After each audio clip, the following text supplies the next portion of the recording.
All right, Alyson Bruner, I know you've been out in the crowd too. Gary, a lot of people down here enjoying that. Alyson actually got a chance to hook up with someone who, let's see, I think it's 50-50 on whether or not you would be interested in doing this job, perhaps. Alyson, would you get up and do this with these folks?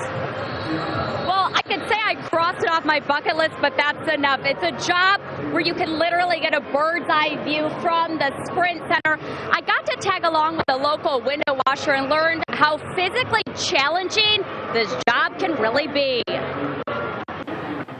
With balance, agility, and safety equipment, Paul Stom slides a soapy brush in a fanning motion across a window at the Sprint Center. Not just anybody wants to come do this job. A job Paul knew was for him. And I knew that this was going to be my job for a very long time. 20 years and counting, something I can cross off my bucket list. The dumbest thing in heels. But I'll let Paul do the job. Our job's very safe.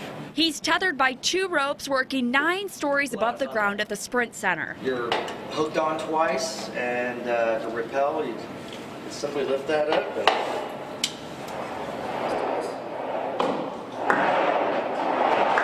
To keep himself stabilized, Paul uses a suction cup. If you don't have the suction cup, you are not standing still.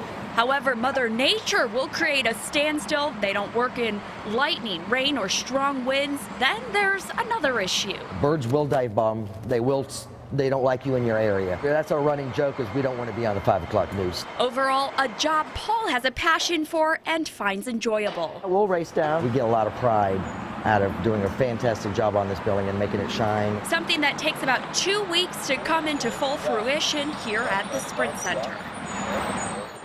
Now, Paul tells me it takes a crew of only about 7 men to clean all those windows, and the job will last about 8 months. I asked him what the key to having a perfectly clean window is. All he would share with me is Dawn soap. Krista?